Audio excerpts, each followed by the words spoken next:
juda ham yaxshi ko'rishadi. Yoshi katta insonlar ham ko'pincha kalsiyni yaxshi ko'rib ichishadi. Chunki ko'proq suyaklarda, bo'g'inlarda og'riq bo'ladi yoki bo'lmasam tishlarda muammo bo'lishi mumkin. Ana shunda vrachlar ham ko'pincha kalsiyni tavsiya qilishadi ichish kerakligini. Xo'p, qanaqa kalsiy sotib olamiz? Biz ko'pincha aptekadan turli xil kalsiylarni sotib olamiz. Juda ko'p kalsiyni xohlagan joydan sotib olish mumkin. Hozir muammo emas bu, lekin kalsiyning tarkibiga va uni nima uchun ichish kerakligiga e'tibor berish kerak. Mana shu haqida bugun sizlarga gapirib beraman.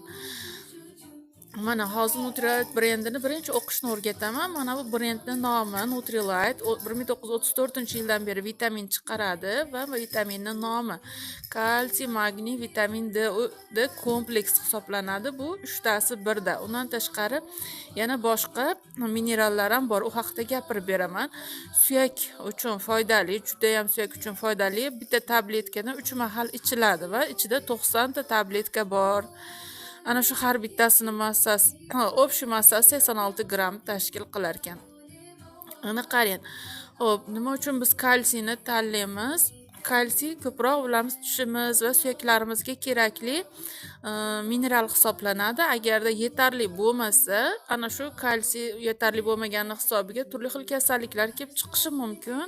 Suyaklarimizda yemirilishlar yoki bo'lmasam kariesda uqalanib tushib ketishi mumkin. Ko'pchilik ayollarda, ayniqsa tishlarda muammo bo'ladi tuqqandan keyin, farzandli bo'lgandan keyin yoki emizish davrida yoki bo'lmasam yosh kattalarimizda yillar o'tgan sayin, ayniqsa ayollarda kalsiy kamagan hisobiga suyaklari mo'rtlashib qoladi. Sal narsaga sinish bo'ladi. Shuning uchun kalsiyni yaxshi ko'rib ichishadi. Bolalarda-chi, bolalarda o'sish yaxshi bo'lishi uchun ayniqsa kalsiy kerak. Yana undan tashqari rahit kasalligida ham juda ham o'sha vitamin D bilan kalsiyning o'rni katta.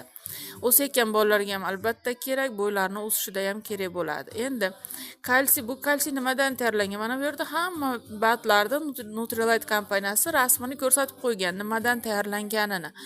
Demak, organik vitaminlarni tayyorlaydi. Shuning uchun mana bu yerda dengiz suv o'tlari ko'rsatilgan. Dengiz suv o'tlaridan olingan kalsiy hisoblanadi.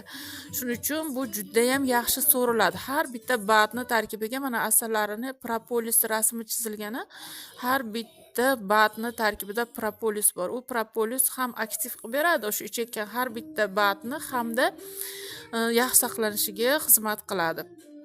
Endi bu kalsiyni nima uchun tanlash kerak? Kalsiy birinchidan organika. Organika bu o'sha tabiiy mahsulotlardan olingani uchun organika hisoblanadi.